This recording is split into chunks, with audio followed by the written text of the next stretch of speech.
अस्सलाम वालेकुम। आज के इस सेशन में मैंने आपके साथ डिस्कस करने हैं चैप्टर नंबर 2 जो कि वेक्टर है उसके इंपॉर्टेंट क्वेश्चंस। और यहाँ पे मैंने शॉर्ट क्वेश्चंस भी डिस्कस करने हैं और लॉन्ग क्वेश्चंस भी। तो चैप्टर नंबर 2 किस तरह से प्रिपेयर करना चाहिए, तो देखिए सबसे पहले आपने हर चैप्टर के लिए उसके एसएलओज या हर टॉपिक के लिए उसका रिलेटेड एसएलओ देखना होता है। तो यहाँ पे पहला जो टॉपिक है वो है आपके पास रेक्टेंगुलर कंपोनेंट्स ऑफ वेक्टर। तो रेक्टेंगुलर कंपोनेंट्स ऑफ वेक्टर के साथ जो एसएलओ रिलेटेड है उसकी स्टेटमेंट ये है, represent a vector in 2D as two perpendicular components. और यहां से अंडरस्टैंडिंग लेवल के और एप्लीकेशन लेवल के क्वेश्चंस आएंगे। मतलब यहां से न्यूमेरिकल्स भी आ सकते हैं और बाकी कंसेप्चुअल क्वेश्चन या फिर एसएलओ बेस्ड क्वेश्चंस भी यहां से आ सकते हैं। तो हम देख लेते हैं कि इस टॉपिक में से या इस एसएलओ से रिलेटेड क्वेश्चंस क्या हो सकते हैं। तो रिलेटेड क्वेश्चंस या रिलेटेड एसएलओ बेस्ड क्वेश्चंस जिसके क्या हैं। सबसे पहले यहां पे मैंने प्रॉब्लम नंबर 2 है, ये हमारे पास क्या है, बुक का प्रॉब्लम नंबर 2। उसकी स्टेटमेंट यहां पे लिखी है, a force is acting on a body making an angle of 30 degree with horizontal, the horizontal component of force is 20 Newton, find the force. ये आपके पास न्यूमेरिकल है। देखिए यहां से क्योंकि अंडरस्टैंडिंग लेवल का क्वेश्चन आ सकता है तो यहां पे इस तरह का एक शॉर्ट क्वेश्चन न्यूमेरिकल के तौर पे आपसे पूछा जा सकता है। तो ये इस टाइप के क्वेश्चन आ सकते हैं नंबर 1। अगर यहां से कोई कंसेप्चुअल क्वेश्चन आना होगा तो वो कुछ इस तरह से होगा, can a vector along x axis have y component. इस टाइप के क्वेश्चन भी आ सकते हैं कि कोई वेक्टर जो कि अलोंग एक्स एक्सिस है उसका कोई वाई कंपोनेंट होगा या नहीं। अच्छा, इस टॉपिक से रिलेटेड मैंने एसएलओ बेस्ड क्वेश्चंस भी वेक्टर वाली प्लेलिस्ट में अपलोड किए हैं, वो भी वहां से आप इनके आंसर्स भी देख सकते हैं। तो कोई वेक्टर अलोंग एक्स एक्सिस है, क्या उसका वाई कंपोनेंट होगा, ये एक इंपॉर्टेंट क्वेश्चन है। इसके अलावा अगर कोई वेक्टर अलोंग वाई एक्सिस हो, क्या उसका एक्स कंपोनेंट होगा, ये क्वेश्चन इस तरह से भी चेंज हो सकता है। और यहाँ पे जो सबसे इंपॉर्टेंट क्वेश्चन है, ये मोस्ट इंपॉर्टेंट क्वेश्चन है यहाँ से जो कि आपसे पूछा जा सकता है और कई दफा फेडरल बोर्ड के एग्जाम में ये क्वेश्चन देखा गया है। तो क्वेश्चन क्या है, under what circumstances would a vector components that are equal in magnitude, के कौन सी कंडीशन में वेक्टर के जो कंपोनेंट्स हैं वो आपस में इक्वल होंगे। तो उस कंडीशन के मतलब आपने बताना है। इसका आंसर 45 डिग्री आता है, आपको पता ही होगा। अगर आपको नहीं पता तो अगेन आप इस टॉपिक से रिलेटेड जो एसएलओ बेस्ड क्वेश्चन वाली वीडियो है उसको आप लाजमी देखिएगा। अब देखिए ये क्वेश्चन थोड़ा बहुत मॉडिफाई भी हो सकता है, थोड़ा बहुत चेंज भी हो सकता है, इसकी वर्डिंग चेंज हो सकती है।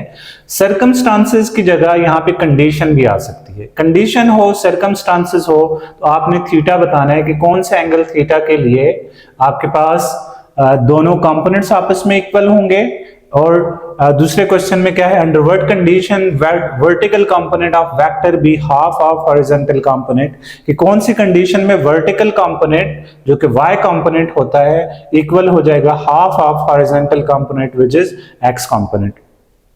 इसके अलावा इस एसएलओ से रिलेटेड कुछ एक्सरसाइज के क्वेश्चंस भी हैं, कुछ एग्जांपल्स भी हैं। जैसे एग्जांपल 2.1 ये भी इसी एसएलओ से रिलेटेड है। यहाँ पे अगर अंडरस्टैंडिंग लेवल का क्वेश्चन आएगा तो ये आ सकता है एग्जांपल 2.1। इसके अलावा असाइनमेंट 2.1 भी यहाँ से एक अंडरस्टैंडिंग लेवल का क्वेश्चन बना सकती है।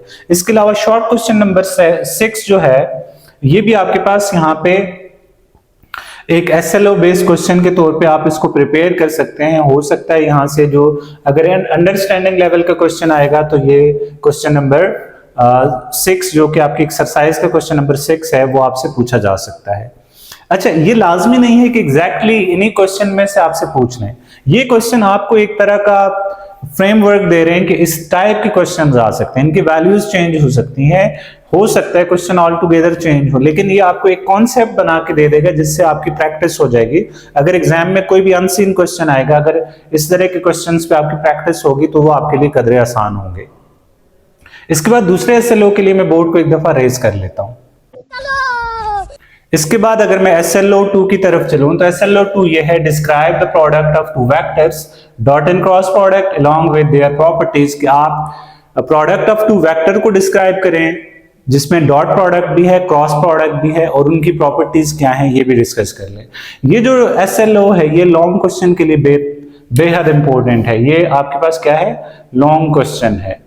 और इसमें से डॉट प्रोडक्ट के मुतालिक भी आपसे पूछ सकते हैं कि डिस्क्राइब करें what is dot product and write down its properties, या फिर क्रॉस प्रोडक्ट के मुतालिक भी पूछ सकते हैं कि what is cross product, write down its properties. इस तरह से ये लॉन्ग क्वेश्चन में आ सकता है। इसके अलावा यहाँ से कुछ SLO बेस्ड शॉर्ट क्वेश्चंस भी बन सकते हैं, क्योंकि यहाँ से अंडरस्टैंडिंग एंड एप्लीकेशन लेवल के क्वेश्चंस आने हैं, तो यहाँ से न्यूमेरिकल्स भी आएंगे और बाकी SLO बेस्ड क्वेश्चंस भी आ सकते हैं जो अंडरस्टैंडिंग लेवल के हैं। अब यहाँ पे पहला जो क्वेश्चन है वो क्या है, when the scalar product of two vector is maximum, कि कब आपका scalar product of two vector maximum हो सकता है। यहाँ पे स्केलर की बजाय वेक्टर भी आ सकता है कि कब वेक्टर प्रोडक्ट की मैग्नीट्यूड मैक्सिमम होगी। फिर दूसरा क्वेश्चन है, can scalar product of two vector be negative, क्या स्केलर प्रोडक्ट दो वेक्टर्स का नेगेटिव हो सकता है। अगर आप इस तरह से सोचते हैं, if you think so explain with an example, के इसको आप किसी एग्जाम्पल्स की मदद से या एग्जाम्पल की मदद से आप इसको क्या करें, एक्सप्लेन करें। ये भी एक इंपॉर्टेंट क्वेश्चन है, ये कई दफा बोर्ड में आ चुका है।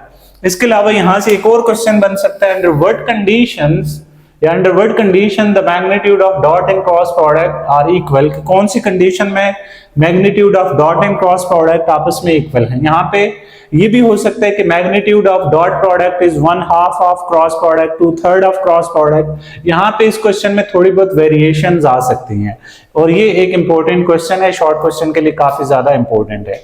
इसके अलावा एक्सरसाइज के जो न्यूमेरिकल प्रॉब्लम्स हैं, प्रॉब्लम नंबर 1, 3 एंड 4, ये बहुत ज्यादा इंपॉर्टेंट है। स्पेशली इसमें 1 एंड 4 तो बहुत ज्यादा इंपॉर्टेंट है, इनको तो आप हर सूरत में तैयार करें।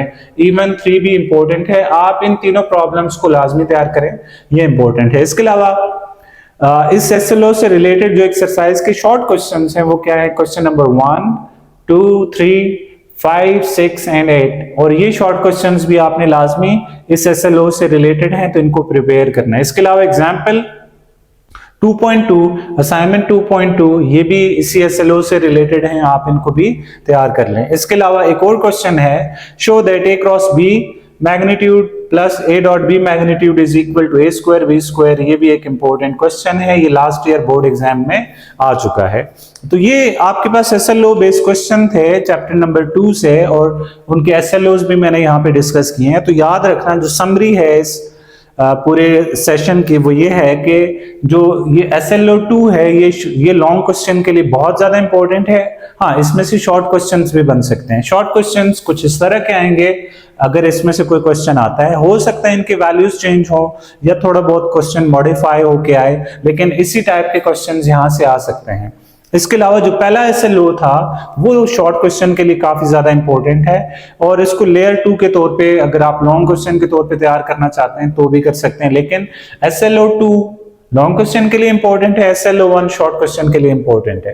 होप सो आपने ये बातें एब्जॉर्ब कर ली होंगी। अगले किसी और लेक्चर तक अल्लाह हाफिज।